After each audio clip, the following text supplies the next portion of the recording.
আল্লাহ নবীর সাথে হযরত তোয়াফ করতেছে ওমর রাদিয়াল্লাহু তাআলা আনহু। এক চক্কর, দুই চক্কর, 7 চক্কর দেওয়ার পরে এবার ওমর আল্লাহ নবীকে ডাক দিয়া বললেন, গো পয়গম্বর, আল্লাহর এই পবিত্র ঘর 7 বার তোয়াফ করার পরে মাকাম ইব্রাহিমে দাঁড়ায়া 2 রাকাত নামাজ পড়লে মনে হয় বড় ভালো লাগতো। আল্লাহ নবী ডাক দিয়া বললেন, ওমর রে, তোমার কথাটা বড় সুন্দর, যুক্তিটা বড় চমৎকার, কিন্তু ফয়সালা দেওয়ার মালিক তো আমি নবী না, ফয়সালা দেওয়ার মালিক তো কাবার মালিক আল্লাহ। যেই মাত্র আল্লাহ রাসূল এই কথা বললো, এবার হযরত ওমর আল্লাহকে ডাক দিয়া কয়, ওগো কাবার মালিক আল্লাহ, তোমার পবিত্র ঘরটা 7 বার তোয়াফ করার পরে মাকামে ইব্রাহিমে দাঁড়ায়া 2 রাকাত নামাজ পড়লে মনে হয় বড় ভালো লাগতো। হযরত ওমর আল্লাহর কাছে দরখাস্তরা পেশ করতে দেরি বাবা। আল্লাহ তাআলা 1 বছর আর 2 বছরের জন্য নয়, 100 বছর আর 200 বছরের জন্য নয়, ইসরাফিলের বাঁশি বাজার আগ পর্যন্ত যত মুসলমান নারী পুরুষ মক্কায় যাবে হজ করার জন্য অথবা উমরা করার জন্য, আল্লাহর পবিত্র কাবা ঘরটাকে 7 বার তোয়াফ করার পরে সাথে সাথে মাকামে ইব্রাহিমে দাঁড়ায়া 2 রাকাত নামাজ পড়া ওয়াজিব করে দিছি। শুধু তাই না বাবা, পর্দারা তখন নাযিল হয় নাই।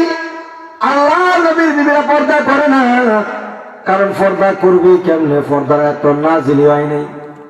একদিন আল্লাহ নবীকে হযরত ওমর ডাক দেয়া কয়, ওগো পয়গম্বর, আপনার বিবিরা ঘর থেকে বের হয় পর্দা করে না, এটা কিন্তু ভালো দেখা যায় না, পর্দা করে বের হইলে মনে হয় বড় ভালো লাগতো।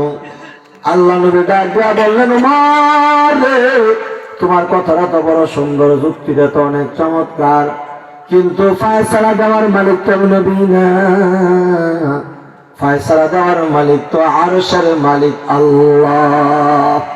যেই মাত্র আল্লাহ রাসূল এই কথা বললো, এবার হযরত ওমর সাথে সাথে আল্লাহকে ডাক দিয়া কয়, ওগো আরশের মালিক আল্লাহ, তোমার বন্ধুর বিবিরা ঘর থেকে বের হয় পর্দা করে না, এটা ভালো দেখা যায় না, পর্দা করে বের হলে মনে হয় বড় ভালো লাগতো।